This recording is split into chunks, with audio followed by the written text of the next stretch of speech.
کس ذات سے کیا ہے؟ وہ ذات اگر رب کے بعد اگر کوئی ذات اس کائنات میں اعلیٰ اور رفع ہے وہ محمد مصطفیٰ صلی اللہ علیہ وسلم کی ذات ہے۔ خدا نے سب سے پہلے مخلوق کو تخلیق کرنے میں، ساری مخلوق کو تخلیق کرنے سے پہلے محمد مصطفیٰ صلی اللہ علیہ وسلم کی ذات کو اپنے نور سے تخلیق کیا۔ آپ اندازہ لگائیں، اس کے بعد اگر کسی ذات اور شخصیات کی عظمت اور اہمیت ہے تو محمد مصطفیٰ کے بعد صحابہ کی ہے۔ پوری دنیا کائنات کے اولیاء، صلحاء، عرفاء، بزرگ، عابد، زاہد، قاری، عالم، مفتی مل کر صحابہ کی پاؤں کی، قدموں کی، جوتوں کی گاٹ تک نہیں پہنچ سکتے۔ یہ صحابہ کی شان ہے۔ تو رب نے ان کی عظمت کا اظہار کرنے کے لیے جیسے درجہ بعد میں صحابہ کا ہے، ایسے محمد مصطفیٰ صلی اللہ علیہ وسلم سے آغاز کیا اور اسی طرح اگلے درجے میں صحابہ کا ذکر کر دیا۔ کیسے؟ کہا محمد رسول اللہ، محمد کا مقام کیا ہے؟ محمد اللہ کے رسول ہیں، اور رسول کس کو کہتے ہیں؟ رسول کے دو ہاتھ ہوتے ہیں، رسالت کے دو ہاتھ ہوتے ہیں۔ ایک ہاتھ مخلوق کی طرف ہوتا ہے، دوسرا ہاتھ رب کی طرف ہوتا ہے۔ ایک ہاتھ سے مخلوق کو لیتے ہیں اور دوسرے ہاتھ سے رب کے ساتھ جوڑ دیتے ہیں۔ اس لیے اگر آپ غور کریں محمد الرسول اللہ، اگر آپ لکھیں کبھی کاپی کے اوپر لکھ کر آج پریکٹس کر لینا، چیک کر لینا، جب آپ لکھیں گے محمد الرسول اللہ، محمد اور اللہ کے درمیان رسالت ہے۔ ایک رسالت ایک ایسا واسطہ ہے جو محمد سے جڑتا ہے، رسالت خدا سے جوڑ دیتی ہے۔ اس لیے فرمایا محمد الرسول اللہ، اور پھر آگے اس کے فرمایا والذین معہ اشداء علی الکفار، اور وہ لوگ جو معہ محمد مصطفیٰ صلی اللہ علیہ وسلم کی معیت میں ہیں، محمد مصطفیٰ صلی اللہ علیہ وسلم کے ساتھ ہیں۔ اب جب معیت کی بات آتی ہے سارے صحابہ اس میں شامل ہیں، حضرت ابوبکر صدیق، حضرت عثمان غنی، حضرت عمر، حضرت علی، تمام صحابہ، یعنی میں اس میں یہ چار صحابہ کرام اس میں جو صحابہ کا ذکر کیا ہے، کہ اس معاون سے مراد حضرت ابوبکر صدیق کی ذات ہے۔ وہ کیسے؟ جب ہجرت کی مکہ سے مدینہ کی طرف، تو حضرت ابوبکر صدیق ہجرت میں ساتھ چلتے گئے۔ آپ کو پہلے بھی میں نے ڈسکس کیا کہ جب صدقہ خیرات دینے کا وقت آتا تو حضرت ابوبکر صدیق پہلے ہوتے ساتھ۔ ہجرت کا وقت آیا، جان لینے میں حضرت ابوبکر صدیق تھے، ساتھ چلتے ہیں۔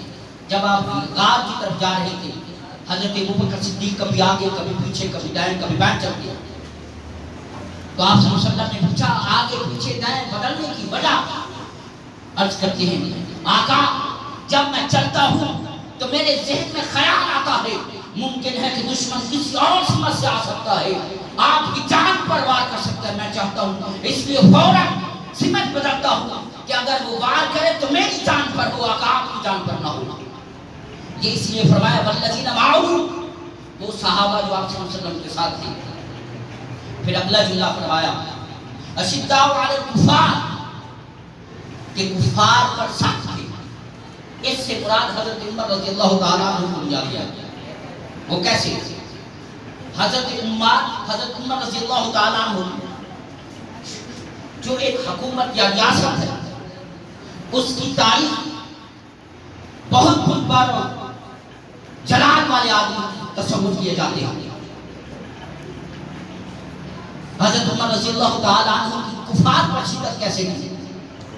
جو نبی علیہ السلام سے ہٹتے تھے، دور ہوتے تھے، گستاخی کرتے تھے، بے ادبی کرتے تھے، تو حضرت عمر کی تلوار چلتی تھی اس پر۔ اس کی ایک ایگزامپل ہے، ایک مسلمان اور یہودی کا جھگڑا ہوا، جس نے آپ نے اسلام نے فیصلہ کیا ایک یہودی کے حق میں، جو زمین کا کیس تھا، میں ڈیٹیل میں نہیں جانا چاہتا، آگے اس مسلمان نے انکار کر دیا، کہا نہیں ہم حضرت عمر کے پاس جاتے ہیں۔ حضرت عمر کے پاس گئے، جب حضرت عمر کے پاس گئے تو حضرت عمر رضی اللہ تعالی عنہ نے اس یہودی نے بتا دیا کہ میرا پہلے فیصلہ محمد مصطفیٰ میرے حق میں کر چکے۔ جب حضرت عمر نے یہ بات سنی، انہوں نے تلوار نکالی اور کہا اگر حضرت محمد مصطفیٰ صلی اللہ علیہ وسلم کا فیصلہ اس یہودی کے حق میں ہے، اگر اس فیصلے کا جو انکار کرتا ہے اس کا فیصلہ میری تلوار کاٹنے پڑ گیا ہے، اس تلوار سے کہا، اس تلوار کو نکالی حضرت عمر نے اور اس کی گردن کاٹ دی۔ کہا جس فیصلے کو انکار کرتا ہے اس فیصلے پر میری تلوار کرتی ہے، یعنی جو انکاری ہو، یہ ہے اشداء علی الکفار، کفار مانتے تھے حضرت عمر سے۔ پھر آگے جو آج اس ٹاپک کا حصہ بنتی ہے، فرمایا رحماء بینہم، اس سے مراد کہ ان سب کے درمیان رحیم تھے، کریم تھے، مہربان تھے، شفیق تھے، سب سے زیادہ رحم کرنے والے۔ اس میں حضرت عثمان غنی رضی اللہ تعالیٰ عنہ کا ذکر، اور وہ کیسے؟ حضرت عثمان غنی رضی اللہ تعالیٰ عنہ آپ جب ایک قلعے کے اندر بند تھے، حضرت عثمان غنی کو بند کر دیا گیا تھا، محاصرے میں تھے، کافی عرصہ تک بند رکھا، پانی بند، عبادت کے مواقع بند، ریاضت بند، ایسا بند کر دیا تھا حضرت عثمان غنی کو۔ تو حضرت عثمان غنی رضی اللہ تعالی عنہ اپنے گھر سے چھت پر آئے اور پھر سب کو دیکھا، مجمع بہت جمع تھا، آواز دے رہی تھی۔ آپ نے کہا، سب کو متوجہ کیا، کون ہے وہ دو شخص جس نے میرے خلاف ان سارے مجمع کو جمع کر دیا؟ ان دو شخصوں کو لوگوں نے ایسے آگے کیا، حدیث کے اندر ہے، یہ میرے سامنے تبیان القرآن موجود پڑی ہے، اسی کے اندر ہے، اسی کے ریفرنس میں ہے، اسی کی تشریح کے اندر موجود ہے کہ کہا گھوڑوں اور گدھے کی طرح ان لوگوں کو سامنے کیا، اور پھر آپ نے کھڑے ہو کر کہا، آپ نے بتایا میں نبی علیہ السلام نے، آپ کو یاد ہے کہ آپ علیہ السلام ایک پہاڑ پر، ہرا پہاڑ پر کھڑے تھے، حضرت ابوبکر صدیق بھی موجود تھے، محمد مصطفیٰ بھی موجود تھے، اور آپ اس وقت حضرت عثمان غنی بھی موجود تھے۔ آپ نے فرمایا جب پہاڑ ہلنے لگا، جوش میں آنے لگا، جوش میں کانپنے لگا، آپ علیہ السلام کو کانپنے کیوں لگا تھا؟ اس کی وجہ کیا تھا؟ آپ بھی کانپتے، آپ کو جب محمد مصطفیٰ صلی اللہ علیہ وسلم کا نام سنتے، درود شریف کی آیات پڑھی جاتی، آپ باتیں کرتے ہیں، ارے قربان جائیں محمد مصطفیٰ کی ذات پر جس پر قدم رکھتے تھے، وہ خوشی میں آ کر، جذبے میں آ کر، جنون میں آ کر لرزتا تھا، وہ محبت کا اظہار کرتا تھا۔ آپ کی زبان سے تو درود شریف تک نہیں نکلتا جب محمد کا نام آتا ہے، آپ کو تو کہنا پڑتا تھا۔ وہ لرزتا تھا، اپنی زبان میں خوشی کا اظہار کرتا تھا، آقا آج میری پیٹھ پر ہے۔ آپ علیہ السلام نے پیٹھ پر اپنا پاؤں مارا، پتھر کی پیٹھ پر، پہاڑ کی پیٹھ پر، کہا اے پہاڑ تجھے پتا نہیں ہے، اپنا لرزنا بند کر دے، اپنا کانپنا بند کر دے، اس لیے اس پر ایک نبی موجود ہے، ایک صدیق موجود ہے، اس پر دو شہید موجود ہیں۔ اور پھر فرمایا ارے لوگوں تم جانتے ہو محمد مصطفیٰ صلی اللہ علیہ وسلم نے میری شہادت کی گواہی پہلے دے دی تھی، میں وہی آج شہید موجود ہوں، وہی آج میں شہید موجود ہوں، وہی آج میں شہید موجود ہوں۔ حضرت عثمان غنی نے 3 دفعہ کہا کہ شہادت مصطفیٰ نے میری پہلے پکی کر دی ہے۔ اب یہاں ایک بات یہ کی، پھر آپ نے فرمایا ارے لوگوں آپ کو وہ وقت یاد نہیں، اللہ اور اسلام کی قسم کیا تم نے وہ بات نہیں سنی تھی جب غزوہ تبوک کے اندر لشکر کو ساز و سامان کی ضرورت تھی، مال کی ضرورت تھی، تو آپ نے السلام نے جب اعلان کیا تو حضرت ابوبکر صدیق کھڑے ہوئے، حضرت عثمان غنی، اور عرض کرتے ہیں آقا میں اسلام کی خاطر، اس لشکر کی مشکلات کی خاطر یہ جنگ کی مشکلات کی خاطر 100 اونٹ ساز و سامان کے ساتھ پیش کیا. آپ نے السلام نے پھر اعلان کیا. آپ نے فرمایا کوئی ہے اس غزوہ تبوک میں لشکر کے لیے سامان پیش کرنے کے لیے؟ پھر حضرت عثمان غنی پھر کھڑے ہوئے. آپ نے 200 اونٹ کا اعلان کیا. پھر تیسری مرتبہ اعلان کیا. پھر آپ علیہ السلام تیسری مرتبہ کھڑے ہوئے. حضرت عثمان غنی کھڑے ہوئے اور 300 اونٹ پیش کیے. کہا کیا تم اس وقت کو نہیں جانتے جب میں پورے لشکر کو مدینہ اور مکہ کے فوجیوں کو لشکر میں اناج پیش کر رہا تھا, میں سامان پیش کر رہا تھا. آج تم لوگ میرے کھانے راشن کو بند کر رہے ہو. کیا تمہیں وہ وقت یاد نہیں ہے؟ حضرت عثمان غنی نے یہ کہا, یہ بات کھڑے ہو کر کی. پھر دوسری بات کی, تیسری بات کی. آپ نے فرمایا حضرت عثمان غنی رضی اللہ تعالیٰ عنہ, آپ نے فرمایا جب ایک قبیلے کے ہاتھ میں ایک یہودی تھا, اس کے ہاتھ میں قبضے میں ایک کنواں تھا, بیر روما. شاید آپ نے اسلامیات میں پڑھا ہوگا, سر نے آپ کو اسی MCQs نوٹس میں آپ کو لکھوایا ہوگا. بیر روما یعنی وہ روم کا, اس کا نام یعنی روم کا کنواں. بیر روما اس لیے کہتے ہیں پورے علاقے کا پانی کڑوا تھا, اس کنویں کا پانی میٹھا تھا اور وہ مہنگا بیچا تھا, سیل کرتا تھا, مہنگا پانی بیچتا تھا. جیسے آج لیکن لاہور میں بھی آپ لوگ پانی خریدتے ہیں دوسرا سے ادھر ادھر سے, تو اس وقت صاف پانی وہی اس کنویں میں تھا, میٹھا پانی اس کنویں میں تھا. اس پانی کو طلب کرنے کے لیے بہت سارے پیسے دیتے, درہم دیتے. مدینہ والے صحابہ پریشان تھے, مسلمان پریشان تھے. آقا کی بارگاہ میں عرض کی, آقا ہم پریشان ہیں, اس کا کوئی حل نکالیں.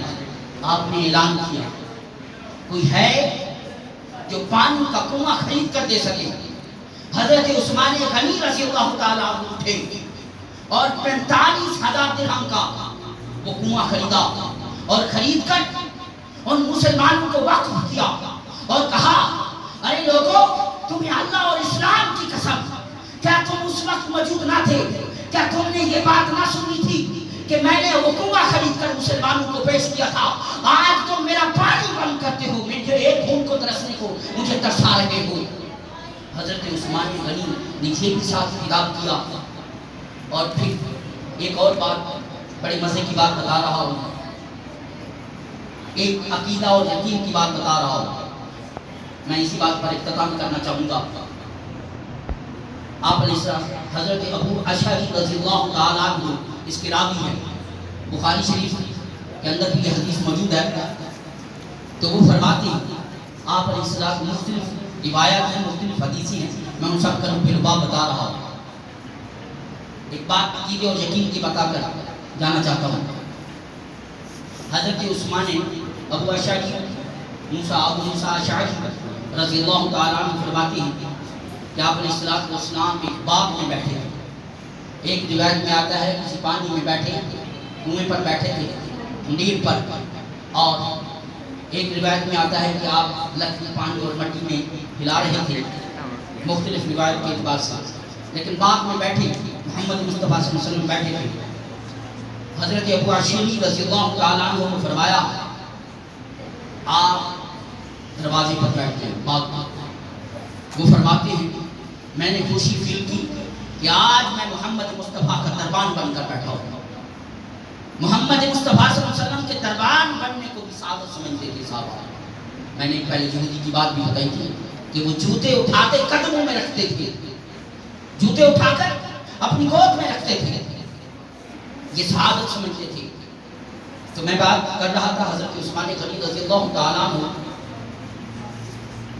پھر پہلے جو دروازے کو دستک دی تو عرض کی, حضرت ابو موسیٰ اشعری نے عرض کی آقا کے دروازے کو دستک دے رہا ہے. آپ نے فرمایا اسے آنے دی. حضرت ابو بکر صدیق کی اور ساتھ بٹھا دیا اور فرمایا دروازہ کھول دیں اور ساتھ خوشخبری دیں, وبشرہ بالجنہ, جنت کی خوشخبری سنا دیں. دوسرے نمبر پر پھر دروازہ کھٹکا, عرض کرتی ہیں آقا کوئی اور ہے؟ آپ نے فرمایا آنے دیں اور ساتھ یہ خوشخبری دے دیں, وبشرہ بالجنہ, کہ اس کو جنت کی خوشخبری سنا دیں. حضرت عمر اٹھا لیا تیسرے نمبر پر حضرت عثمان غنی آئے اور دروازہ کھٹکا تو عرض کرتی آقا کوئی آیا ہے، قربان جائیں محمد مصطفیٰ صلی اللہ علیہ وسلم کی بصیرت پر محمد مصطفیٰ صلی اللہ علیہ وسلم ساکتا خاموش ہو گئے، کچھ لمحے کے لیے خاموش ہوئے، پھر کہا ارے کیسے خاموش ہوئے؟ دیکھ رہے تھے ایک وقت آئے گا کہ میرا دماغ، حضرت عثمان غنی رضی اللہ تعالیٰ عنہ ذوالنورین کہتے ہیں کہ آپ علیہ السلام کی دو بیٹیاں، ایک حضرت رقیہ ایک حضرت ام کلثوم رضی اللہ تعالیٰ عنہ، یہ دونوں یہ حضرت عثمان غنی رضی اللہ تعالیٰ عنہ کے نکاح میں تھے۔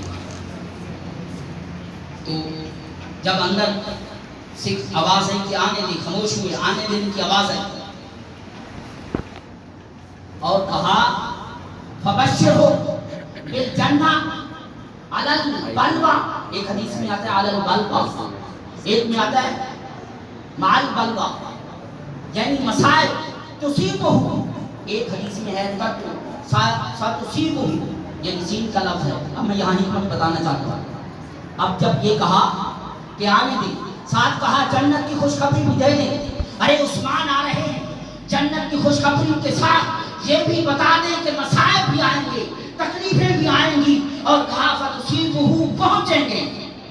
اب یہاں آپ نے اسلام نے گھنٹے بعد بتا دی کہ مصیبتیں آلات جنت کی، جنت پانے کے لیے مسائب سے گزرنا پڑتا ہے، تکلیفوں سے گزرنا پڑتا ہے۔ آپ نے اسلام تکلیفوں اور مسائب کے ساتھ خبر دے دی۔ اب قربان جائیں حضرت عثمان غنی کا عقیدہ دیکھیں، آگے آگے ان کا جملہ کیا تھا۔ حضرت عثمان غنی کا یہ عقیدہ، یہ ایمان تھا، یہ یقین تھا، انہوں نے کہا اللہم صبرن اللہ المستعان، کہا رب تعالیٰ مدد فرمائے، رب تعالیٰ مجھے صبر کی توفیق عطا فرمائے۔ اس سے نتیجہ کیا نکلتا ہے کہ جب مصائب آئیں، جب آلام آئیں تو صبر سے دامن تھامے رکھو اور رب پر نگاہیں جمائے رکھو۔ اسی سے رب سے محبت بھی ملتی ہے، مودت بھی ملتی ہے، معاملت بھی ملتی ہے، کامیابی ملتی ہے، کامرانی ملتی ہے، جنت ملتی ہے، آخرت ملتی ہے۔ اگر ہم کسی کو صبر سے ہم ہر چیز کا فیس کرتے چلے جائیں تو منزلیں آسان ہوتی چلی جاتی ہیں، منزل کو پانے کے لیے کانٹوں سے بھی گزرنا پڑتا ہے۔ اسی لیے حضرت عثمان غنی کو ساتھ یہ اس جنت کی خوشخبری کے ساتھ یہ کہا کہ شہادت سے گزرنا پڑے گا، تکلیفوں سے گزرنا پڑے گا۔ اور حضرت عثمان غنی رضی اللہ تعالیٰ عنہ فرماتے ہیں